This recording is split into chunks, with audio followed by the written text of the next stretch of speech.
Hey guys, welcome back. Thanks for checking out the video. Like I mentioned, this is going to be a string of tutorial videos on how women can protect themselves against potential attackers.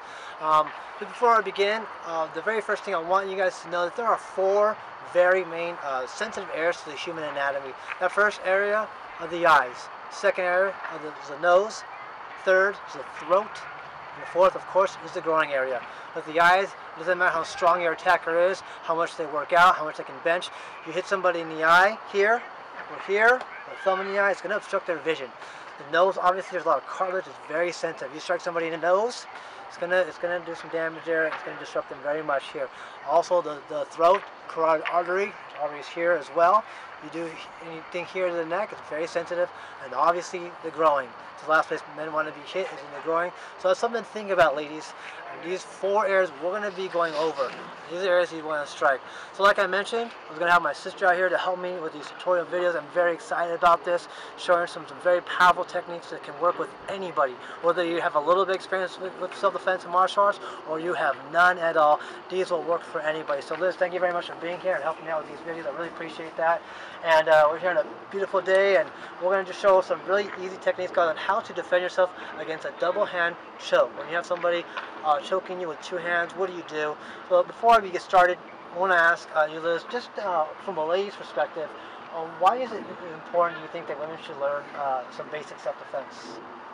Because you never know when you're going to be attacked, or if you're going to be attacked. So me personally, I thought I knew what to do, and knowing this, this will help me in the future. So great. So with that being said, your attacker has you up against the wall, so come follow me here.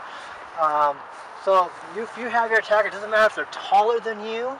A lot of self-defense teachers, they teach sometimes to try to grab their arm and pull down. But what if your attacker is stronger than you? And so I have him here as she tries to pull my arms down. Not able to. I still have my arms wrapped around her neck. You gotta be able to do a technique that can work at all times. What do you do, ladies, when you have somebody's hands wrapped around your neck so tightly that you can't even think straight? I want you to think about that. What do? A lot of people will panic. And that panic and not knowing what to do could be very dangerous. Could be, like I mentioned before, the difference between life and death. This technique I'm going to show you today is very simple. I want everybody to do this for a second here. Take your fingers and put them in the back of your throat and push right here. That little divot right there, push back. You see, that's very uncomfortable. So that's what I'm showing Liz. You're going to take either your fingers, whether you have fingernails or not, you can drive them right into your attacker's throat here, or I'd prefer you guys can curl your knuckles here, and you can drive this into your attacker's throat back here. And then we're going to end with a kick to the groin, and then you're going to push your attacker down to the ground. So I'll administer the choke, and Liz is going to execute the technique here. Oh. Good. Good. As you can see, that bothered me. As you can see, that she stuck her fingers in my throat, it's caused some pain and discomfort. And that's what you want, because you don't know what your attacker is going to do. You don't know if they're trying to take your life. You don't know if they're trying to kidnap you. You don't know if they're trying to take something from you. So it's a very serious situation. Also, my disclaimer is this. With these techniques that I'm showing you here, these techniques are to never be used out of anger or aggression. These techniques are only to be used in life-threatening situations. So again, I have my hands around her neck. She's going to choke. Do it. Kick. Push. So, she kicks the guy to the groin. When you guys administer the kick, there's two types of kick. One is a scooping kick, the kick right between the legs.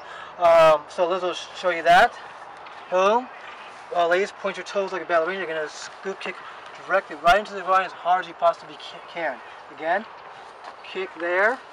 The other kind of kick is just a straight kick to the groin area here. Because of the way the man's anatomy is, I don't have to go into detail, you guys know. I prefer the scooping kick, because I think it'll just do more damage and get him and buy you more time to escape your attacker. Or a straight kick to the groin. Boom. He goes down, and you push him down as he's bent over. Here. Boom. And that buys you time to go run, call the police, get yourself out of that unsafe situation. So that's it. So I'm going to come down this way.